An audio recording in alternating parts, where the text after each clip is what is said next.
Good morning. This is the House Appropriations Committee. It is Tuesday, March 11th, 2028. And we are continuing to talk about the FY26 budget. And our first guest this morning is the chair of House Committee on General and Housing, Representative Mark Mahaly, who used to be in this committee and gets to sit in the hot seat himself instead of asking all the questions. So welcome. Thank you. Chair Mahaly. And we should have a copy of your letter. Everybody's got it either on the webpage or you've got it printed out. So tell us about your thinking about your requests. Thank you. It's really a great pleasure to be back. Introduce yourself for the record. I'm Mark Mahaly, and I represent Calais, Plainfield, and Marshfield, and I'm chair of the General and Housing Committee. I used to be on this committee, and in fact, as we started to schedule witnesses, although no one hears, I don't think any committee hears as many witnesses as this committee hears. But we've heard a lot of witnesses. But one of the things that I sort of had to learn is that I had to pay attention to the floor. Okay. Really, in the beginning. Yes, like in the beginning, I was like, huh? But,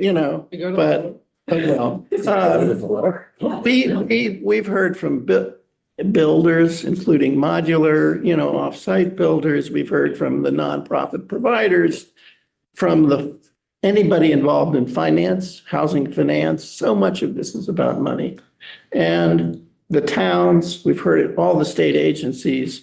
And you might remember there was at the very beginning of the session, a sort of information session and on housing, and Maura Collins from VHFA presented, and she had this thing where she made all of us guess, well, which was the most important cause of the housing problem? And then she said, all of them, it was a trick question.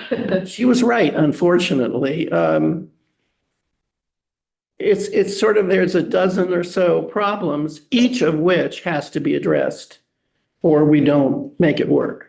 And so we have to make it easier to permit housing and a little harder to challenge it. We have to make it easier to finance the vertical development, that is the housing itself. We have to make it easier to finance the infrastructure, whether it's sewer and water or whether it's group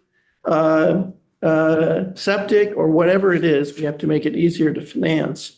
We have to have more people to build the housing. One thing that was so clear when we talked to builders was, in their words, you could get rid of every zoning and every regulation, and if we don't have more people, it's not going to happen. And we have to make it finally, and most importantly, financially viable to purchase or rent a house. So those were the issues that we've been dealing with. And our priorities kind of represent addressing those issues. And so what I thought I would do is take you through what we call our tiers of priority. And I'm not going to repeat what's there, but I thought I would talk about things that aren't transparently obvious. The first tier, what we put in the first tier is stuff that buys down the rent or purchase price. Buys down what? Buys down the rent or the purchase price.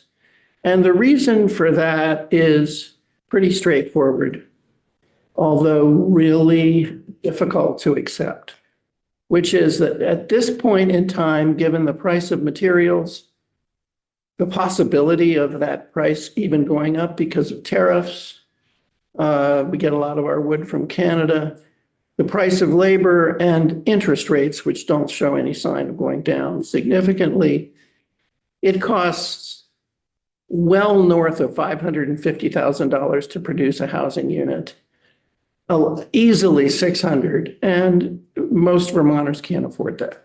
So trying to figure a way to buy down that price, no matter how you do it, through leverage or otherwise, is the essence of the problem. And to give you an idea of the problem, I want to read you a list of professions for a minute. Listen to this list of professions: maintenance workers, cashiers, cafeteria workers, early childhood educators, teaching assistants, carpenters, construction workers, general laborers, CNC tool operators, plumbers, pipe fitters, waiters, postal clerks, bookkeepers, customer service reps, librarians, administrative assistants or support staff, tractor, trailer, and other truck drivers, healthcare support staff, home health aides, factory production staff, cleaning staff, and bank tellers. Those people, if they are the sole earner and have a couple of kids, those people are at 60% of annual income, average income in Vermont. At median household income? Yeah, they are at 60% of AMI. And if you want to go up to 80%, you add computer support, lab techs, speech pathologists, police officers, substance use and mental health counselors, clergy, and HR specialists. So what I'm trying to say is what we think of subsidized housing isn't important just for the poor anymore. It's important for this huge group of middle-income Vermonters. And so Lynn has a question mark. I was just about to ask you this when you finished the first group of the 6 plans. I added a 7th, financial viability of developing house, building it and selling it, which is a developer, the contractor side of the same thing of the financial viability to purchase or rent a house. And you're stating that right now. Right, that it's very, very difficult. A developer has a capital stack. You know, they walk in. Remember, people always say, well, the developer should pay for this or pay for that. The developer doesn't pay. The development pays. Each development has to pay for itself.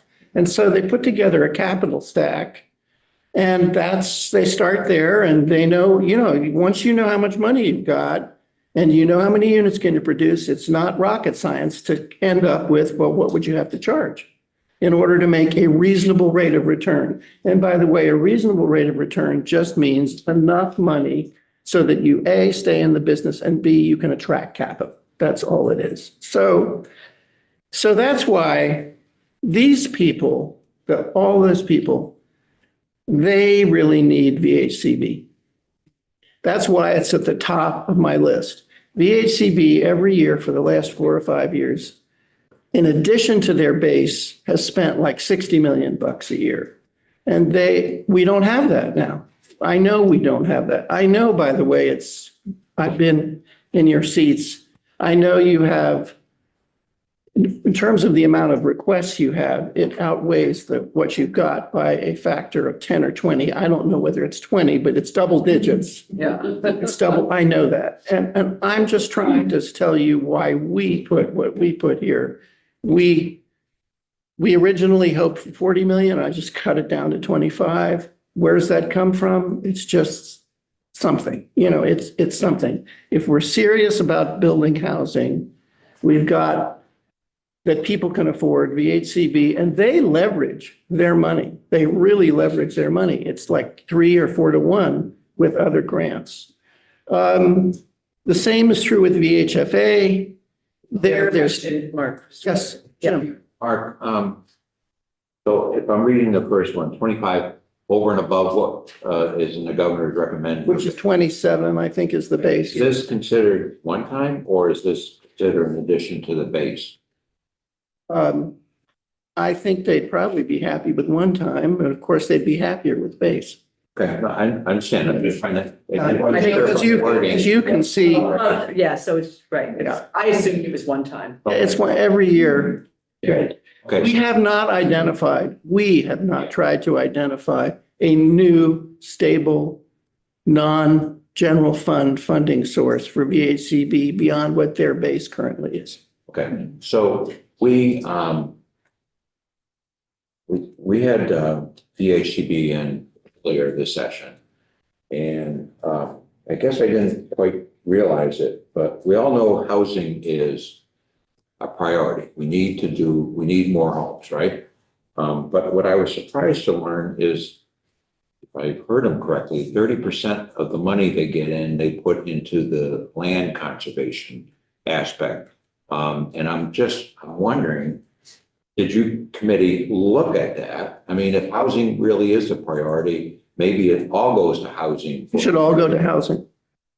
Okay, so that, you're saying that for the base and the additional? Well, the base, I think, is what, I'm saying more than I know. I don't know about the base and where the money for conservation comes from. I'm sorry, I don't. Yeah. We can easily get back to you on that, or Gus will, but my understanding is the 25 million we're talking about here is for housing. And VHCB is fine with that. The only problem they have with it is that they think they prefer it to be 50. Of course. They can always use as much as, yeah. Right. Wayne. Yeah, just a couple of questions. In your testimony from VHCV, do they have any money in reserve for buying property, buying conservation land or whatever for that portion? Do they have a reserve, or are they passing all this money through? And if they're passing it all through, are they effective in getting it all out the door and, within a year's time? I don't know. Other questions? Lynn? Yeah, okay, the problem with VHCB, for all of these professions you're talking about, is that all they do build is rental housing. And it's They all- do both rental and for purchase. Yeah, they've got their forever affordable thing. Yeah, they do that. Yeah. Permanently affordable. Everything they do by law is permanently affordable. The VHFA was a very strong player. And it seems to me, if you're looking at single family housing, where you can build equity, which you don't do with the forever affordable, you build some equity, but not, the goal is to get people moving up through the thing, building equity. And all of these professions in the past would have aspired to that. Many of them had homes, many of them still have homes, and want to get those homes. The issue is that, if you're putting all this money into VHCB, which is a rental issue and a rehab issue for, VHIB. rehab for these big buildings and downtown sections and designated areas. And you've got a desire and need, and the wealth gap issue is really something I see.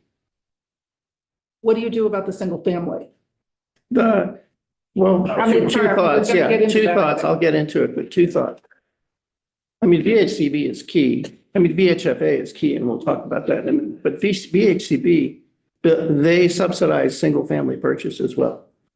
I mean, they have programs. It's their shared equity Yeah, programs.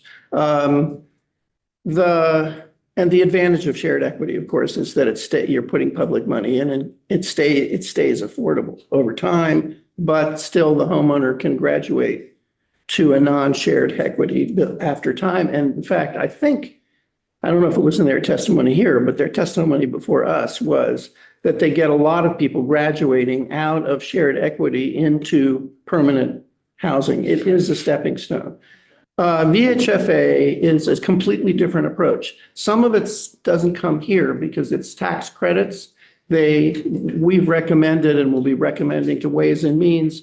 VHFA has a program where they essentially buy down. There's a first-time home buyer buy down of price, which really helps first-time home buyers. And we are recommending a tax credit that gives first-generation home buyers a leg up. They also, in these programs, what they do, remember, think of it from the point of view of the developer.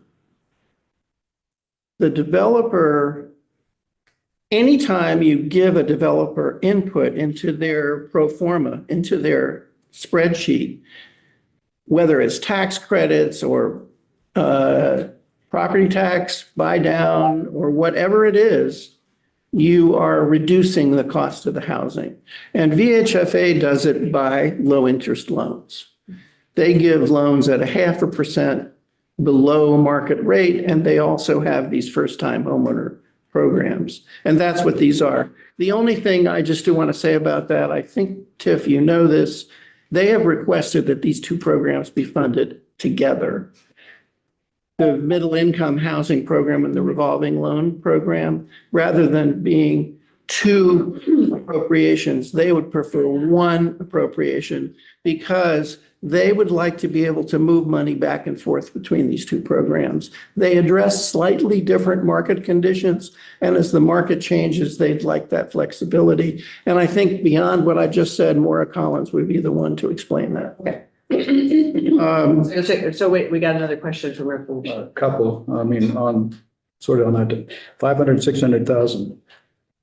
I've been involved. where are you now? Oh, You're oh, talking- yeah, right. That's great.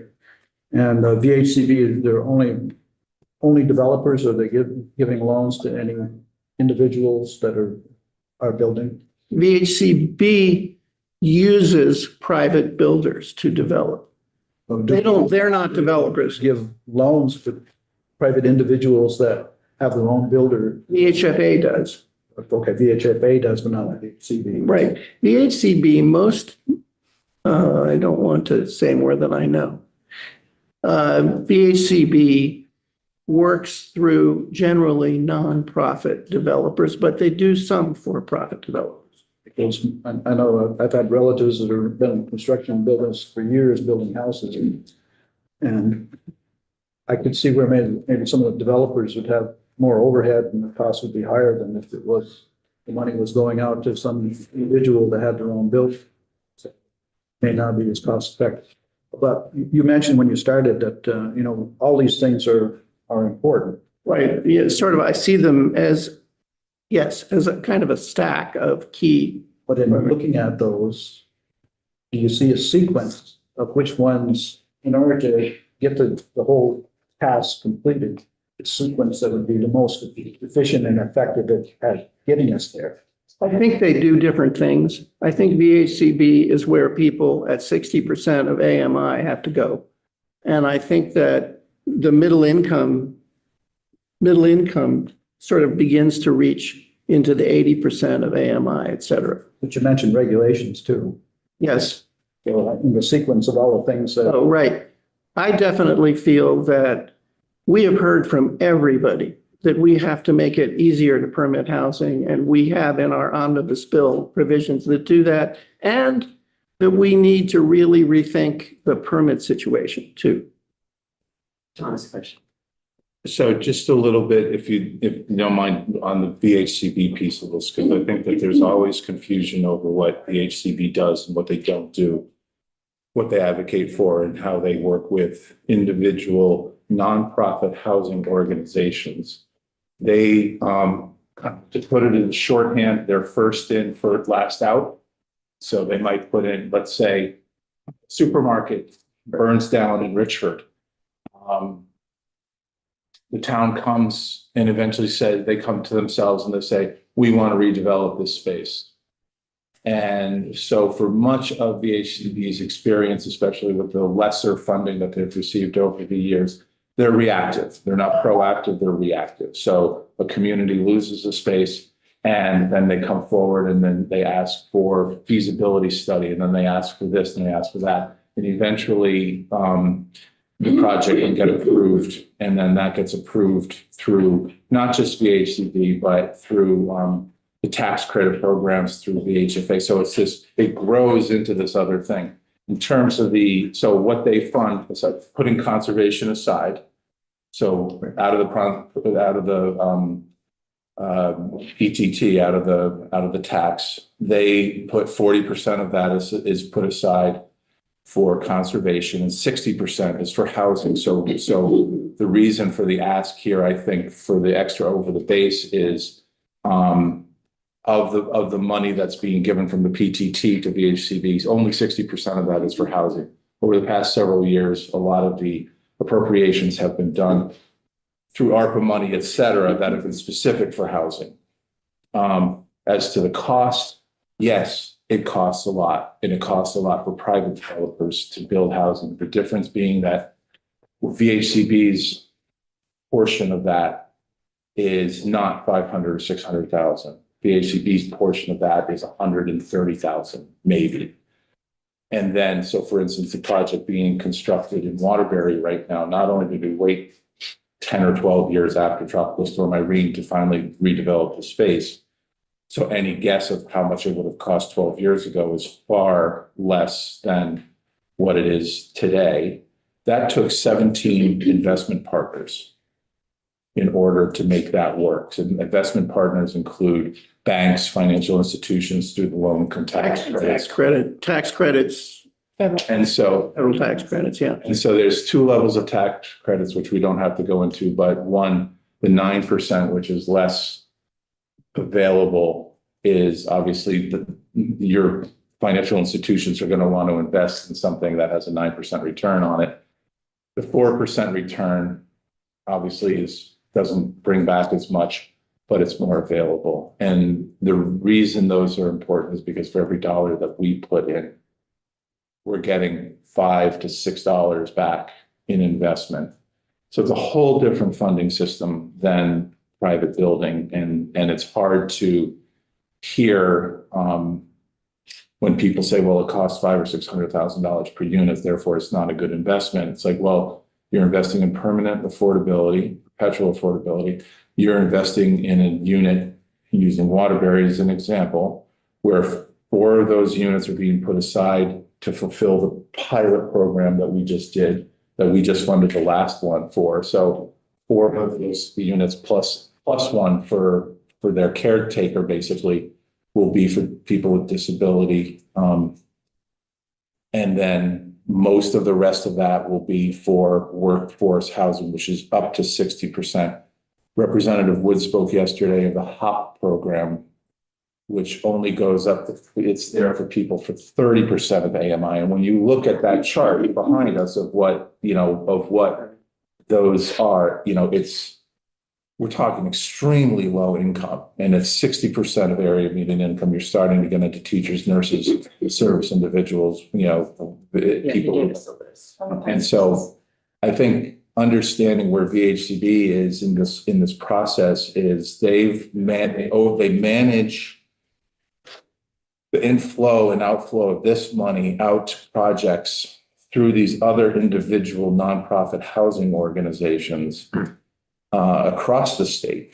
And they don't actually do the building. They're kind of, for us, what's that? They're brokers. I think I can refer to this safely with this crowd. They're like the good housekeeping seal of approval. And they're funders. They're funders. Funders. And so they don't do the packaging. They do that. You go to VHCB and say, my grocery store burned down. We'd like to put a new grocery store with apartments on the top of it to revitalize our downtown. And they'll help you get along to a certain point. But if you don't have a buy-in from Champlain Housing Trust or whoever your local builder is, it's not going to happen easily. But that's the process of building momentum for a project that, again, is almost always reactive. All is to come around and say, we've been asking VHCB to be proactive and try to help communities develop projects where they are. And that is different. And that is something that when they ask for these funds when they say they have $40 million worth of projects in the pipeline, that's like $40 million of their share per unit. So It's matched. It's Leverage is a lot. I would say leverage, one way to think about all of these programs, the VHFA, VIA, they're public-private partnerships. It's just, we're now in a situation, unfortunately, where absent some sort of partnership like that, it's very hard to build housing people can afford. There is one program here in this first list I'd like to comment on because it may not be obvious. The Infrastructure Sustainability Fund, run by the bond bank. We had, You had Michael Gahn and. Michael Gahn. But we're The hearing thing more about, it. I just hope Michael I'm an admirer of his. I think the bond bank is really useful and well run. Very well run. Think of it as a kind of a bank. He is a genius he's like a green bank. Have you heard of like the Connecticut Green Bank? These green banks multiply the government money by a factor of 10. They're really good at figuring out ways of partnering with private finance to make their dollars go further. And that's why it's the only one where at least we put in more money than the governor requested, because it's so flexible, it's so quick. One of the things we're most concerned about is reaching smaller towns and reaching towns in the kingdom. You know, a lot of financing devices are so complex that there's nobody who can do it. But the bond bank knows how to relate to these communities, can reach in and help finance infrastructure. This is about infrastructure, not just water and sewer, but also septic, et cetera. So we just think the world of them. And I just wanted to mention that before I go on to the other tiers. Lynn? I have just one question about, I understand how VHCB funds.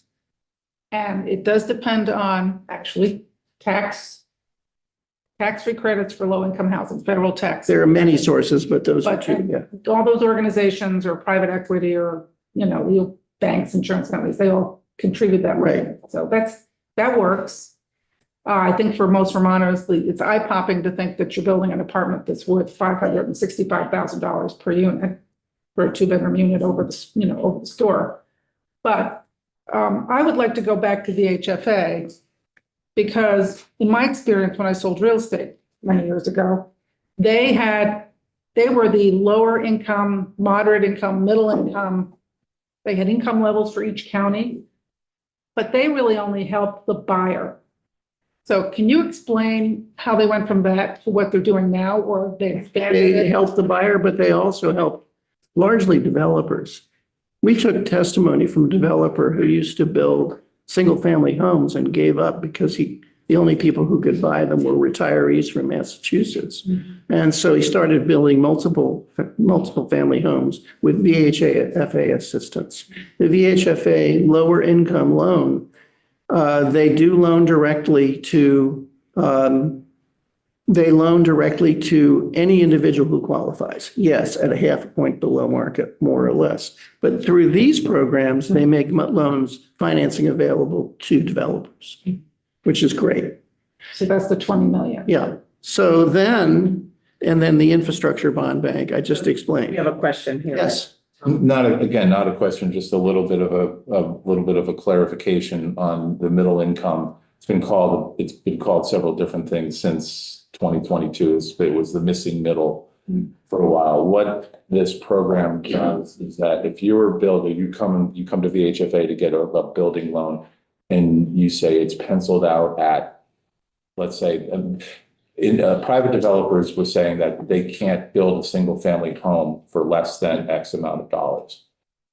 And so VHFA is basically guaranteeing that if it comes in and is appraised at a different level, let's say that the cost of building was X, and they anticipated it to be X plus $100,000, that there's a certain percentage level that they can't go over, that the builder would get essentially a rebate in order to promote the building of those units. They're still income sensitive, but a higher level, so up to 150%, Even lower. maybe 120% of it. They do some at 100. And Yeah, they're a little, I guess what you have to understand is the middle, what we think of the middle, that's why I read all those.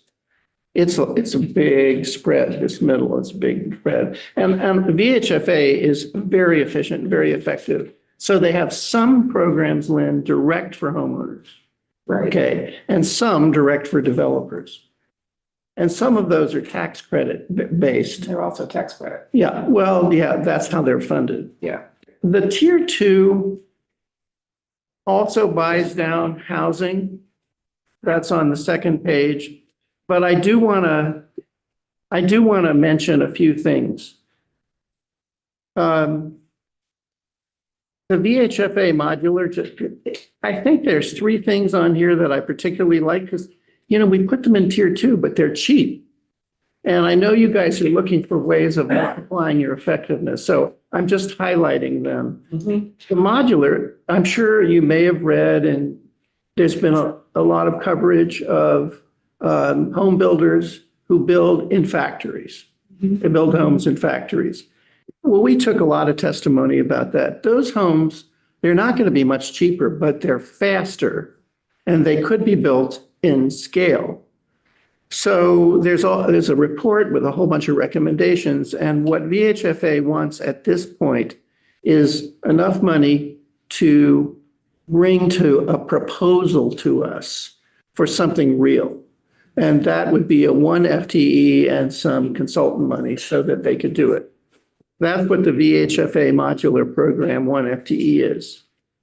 The expansion of the building trades, like I said, we really puzzled over this, and this really, we're making this, we've worked together with Commerce Committee a lot, and we've held joint hearings. And I think in the end, maybe, as this evolves, it will be more in Commerce than in our committee. But Chair Marcotte and I just decided we'd put it in our bill for the moment. We have 2 proposals to address the trades, to add to the trades.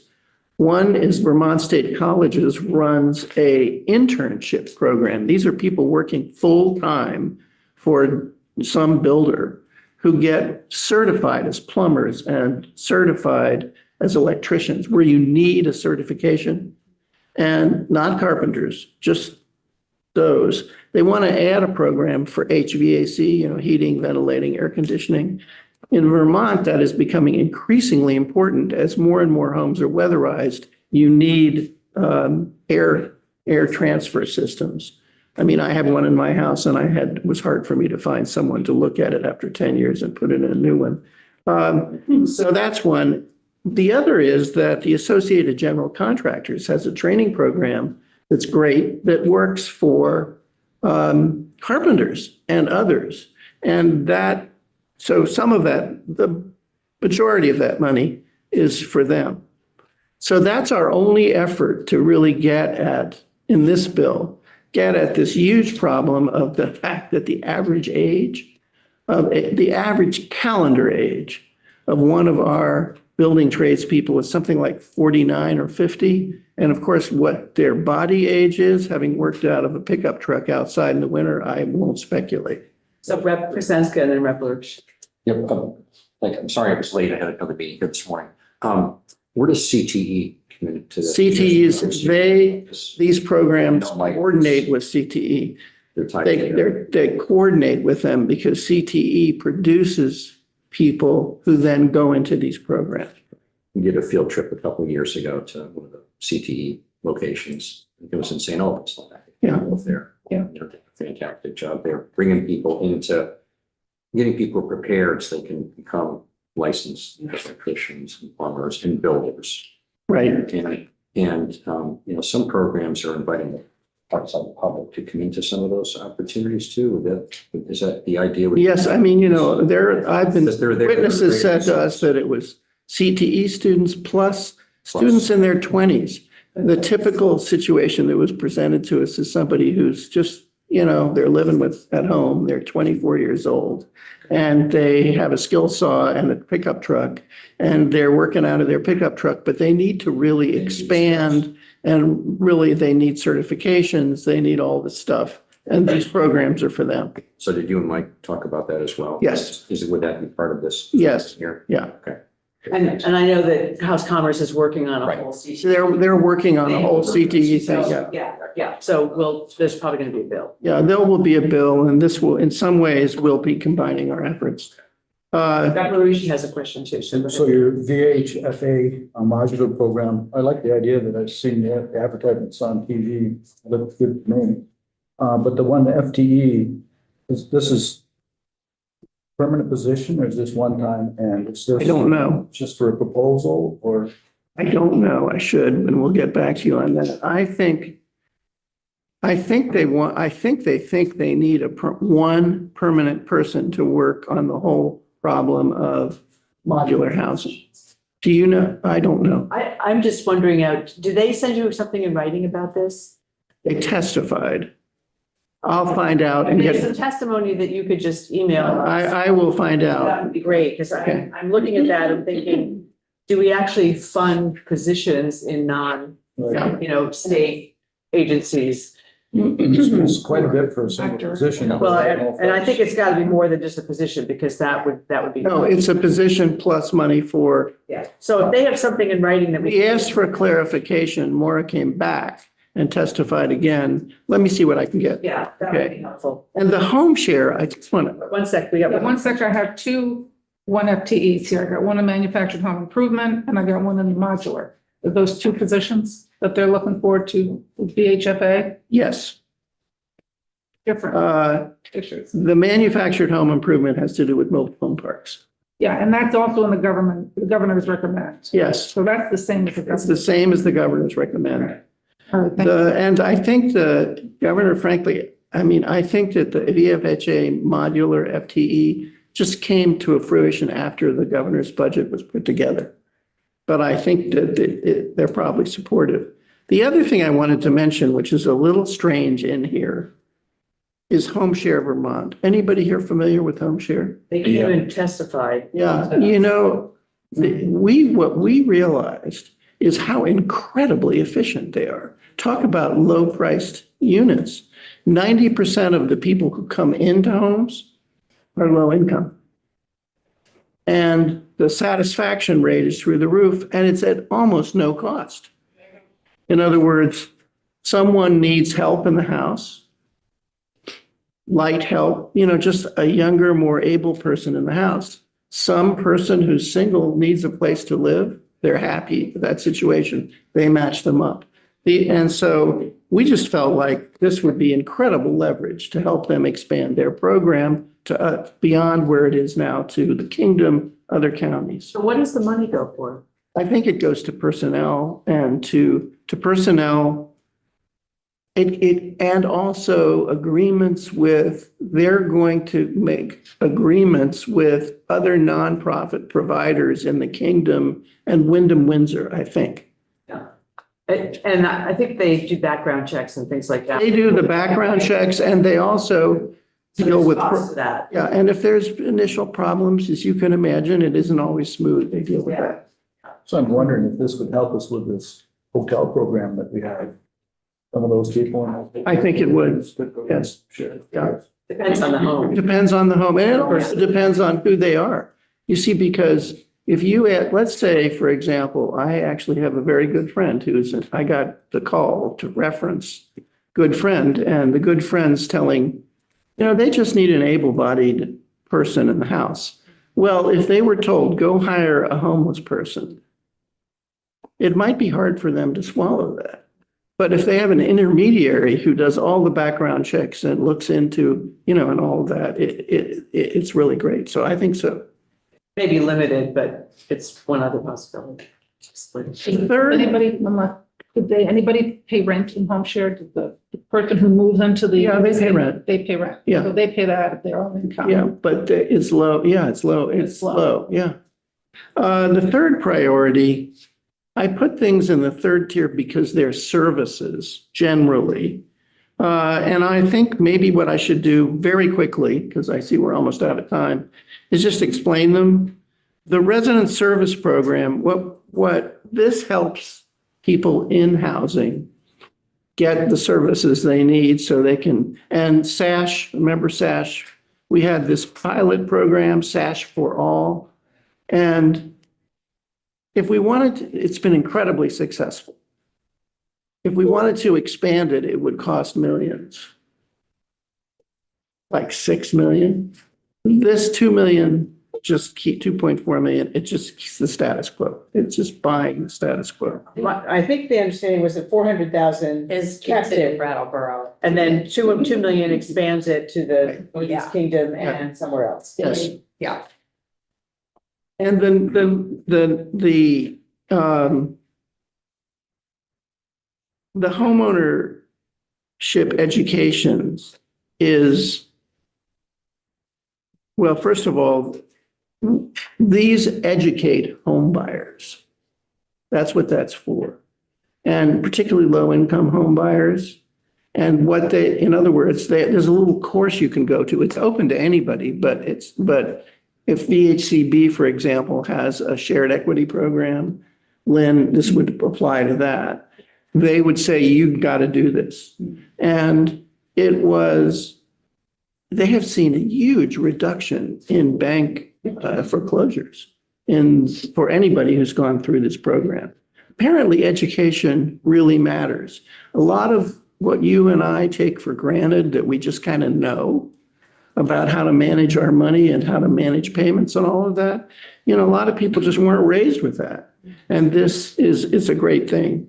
The Homes for All. Yeah, on the homeowner Yeah. education centers, realtors have been giving homeowner, education courses on financing and how to get started and new home buyers. They've been doing that independently for years and years.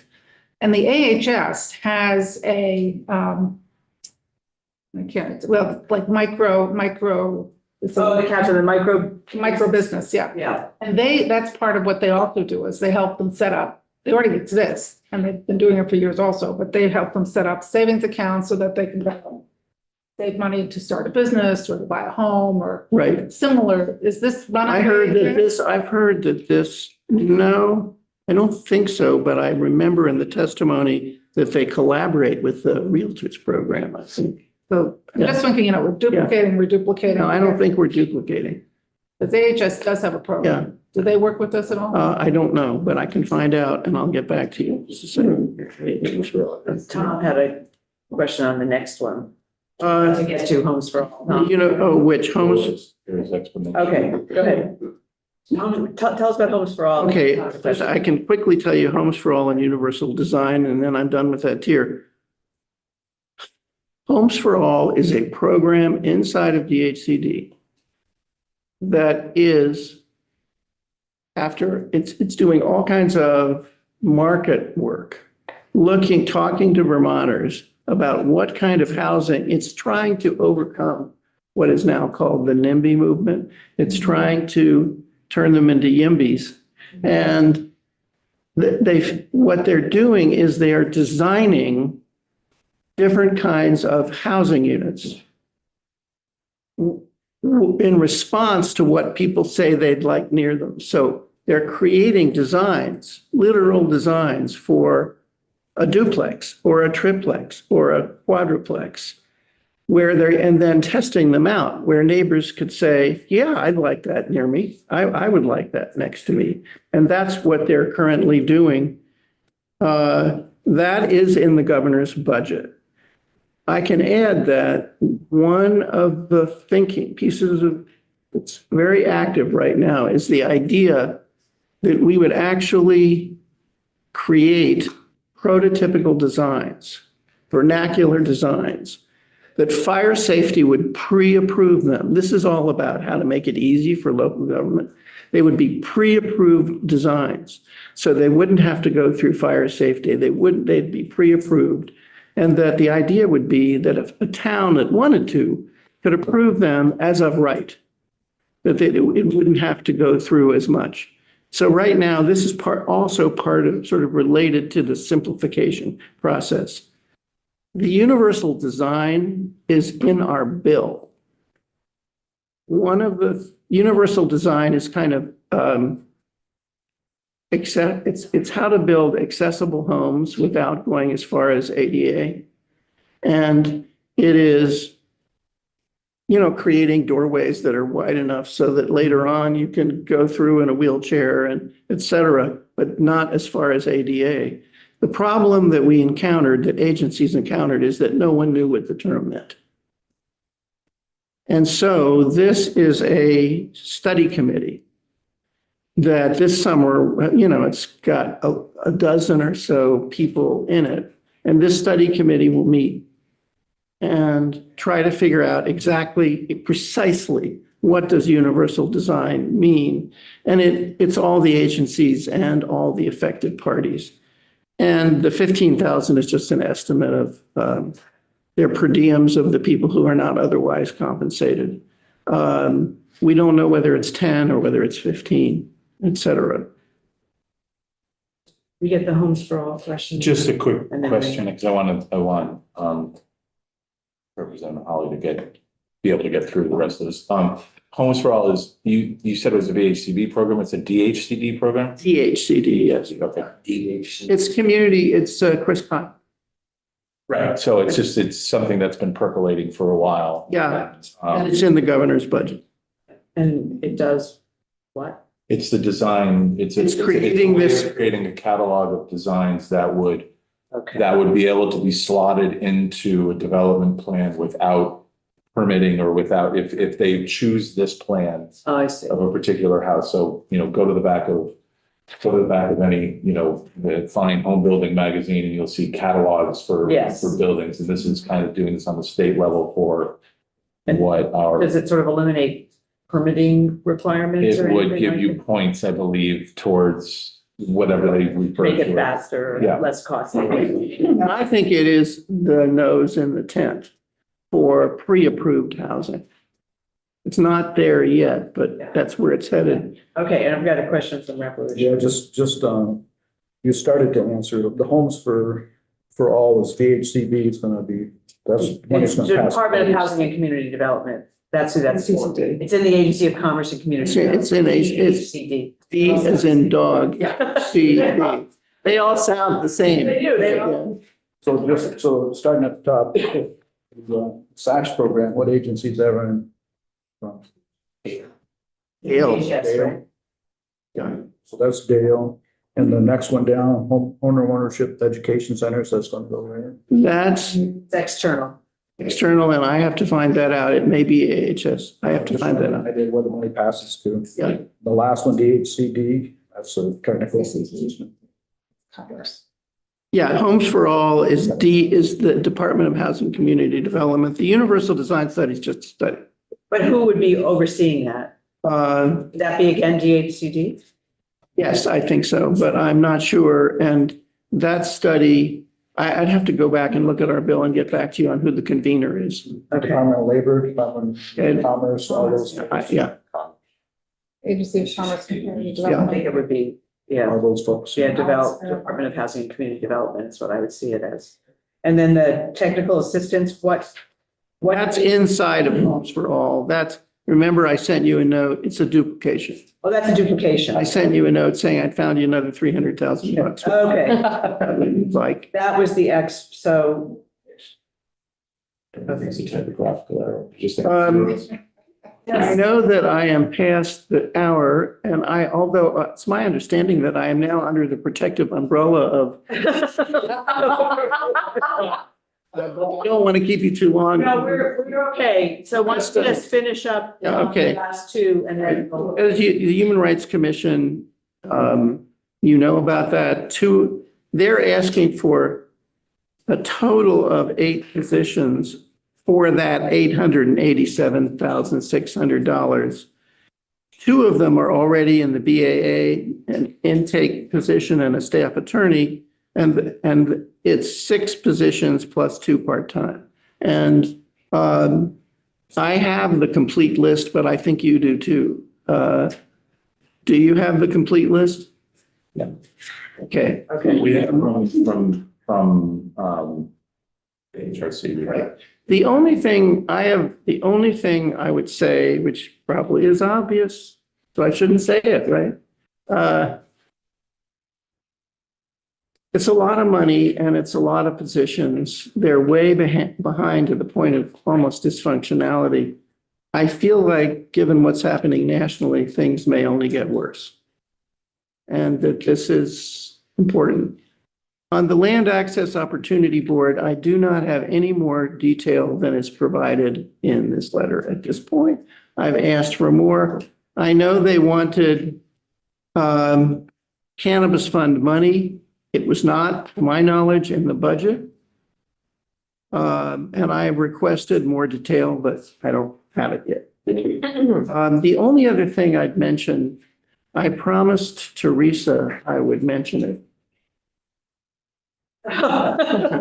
So I will. All right. We made the decision in the committee, a difficult decision, not generally to tackle the problem of landlord-tenant. That whole group of problems this before crossover. I just, after talking to the parties and listening to their mutual negative fantasies about each other, as well as I just felt this is a summer project. It's, I think there's a grand bargain out there, but it's not, shall we say, clear yet. So consequently, we did not spend a lot of time on tenant and landlord related issues. But one issue I just wanted to call out, part of that bargain, whatever it is going to have to involve some sort of funding to help rental arrears, not for everybody, but you know what happens? Somebody just gets sick unexpectedly and can't work, or something like one unexpected problem. People live pretty close to the margin. When that happens, they go into arrears. A lot of landlords really love their tenants and want to keep them. It's not like they're looking for an excuse to throw them out. And so that landlord and that tenant will try to work together. And it's really helpful if you have a program which they can mutually, or the tenant can apply for just some rental arrears money. The average grant is, so there is a program like that.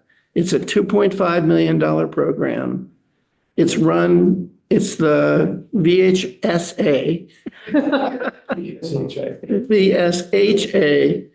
I'm sorry, I'm dyslexic. It's the VSH in addition to being, like, what? All right, so it's the rental arrears eviction prevention program. And it gives, the average approval is like less than 10 grand. It's just helping out. And it's a very effective. It's theoretically, the grant end date is the end of the fiscal year you are considering. End of FY26. Yes. However, they will have given all the money out by September of this year. They're just out of money. And it's a $2.5 million program. It wasn't because we did not take on landlord tenant yet. We didn't talk about it, but it's an important program. It's 2.5 million.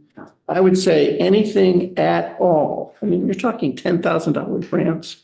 Anything at all that could be thrown into this would be good. Well, it's probably less expensive than having them enter the GA program because they couldn't pay their rent. Well, that is, part of the problem in trying to broker a peace pact is that everybody's right. And they really are right. It's a terrible situation. And one of the ways that tenants are right is that evictions are like the road to homelessness. That the number of homeless keeps going up, and it's evictions that's doing it. Lynn? Do they have any record of frequent flyers? I'm sure they do, but I don't know. I just told you everything I know. Because that's an important question. Yeah. That you can use intermittently, but if they're frequent flyers. I do know this. I do know that they look very carefully before they invest, because they're not, I'm sorry, I don't. Well, I do, in that they, they vet people. You can't just automatically get the rental arrear assistance. They vet folks in terms of the likelihood they're going to actually be able to pay their rent. Continue and and normal. And you're only allowed that rental arrears one time in a year, like your application goes in. I'm right about that, right, Tom? Yeah, so it's just one, and you can only apply one time and get it in a calendar year period, or a year period from the 12 time months. Yeah, 12 months, thank you. They have so little money. They invested that carefully. eliminates the frequent flyer Yeah. piece of things. Yeah. Because there are tenants who rotate landlord to landlord to landlord to landlord, Yeah. But then the question is, how many of those are there in the universe of the people that have But a then they problem? Is wouldn't- that 1% or is it 50%? And they wouldn't be vetted, they wouldn't survive the vetting because, process. If you listen to landlords, we've had maybe 3 landlords testify, and you listen to tenants, actually, there's interesting potential common ground there. of course, there's the horrible landlord stories. Of course, there's the horrible tenant stories. You don't want to make policy based solely on the horribles. And so I think there is something out there, but I don't know what it looks like just yet. And, some things, we have a biennium. Everything doesn't have to make this crossover, and some things really require a more deliberative process, so. More than 2 weeks, right? It Yeah. sounds like one of those. Mark, thank you so much. Chairman, My pleasure. Thank you so much for coming in. I think It was a people who pleasure. have have various things from your committee, and if we have questions, I owe you Yeah, some. I'm going to get you stuff. Okay. That would be great. Thank you very much. Sure. Thank you. So committee, we are gonna break now. Healthcare was gonna come in this morning, but anyway, they have to be on the floor. So we're not gonna have healthcare this morning. They're gonna come in this afternoon. This is our life right now, right? Things are gonna be shifting. We may get a couple of bills off the calendar from today that are on notice, so take a look at, you'll hear that. They've probably already done it. So we are gonna be meeting, are we back at 1, Aaron? Yes. Look at this. You updated it in the last half an hour? Yes. Okay, I'm now looking at it.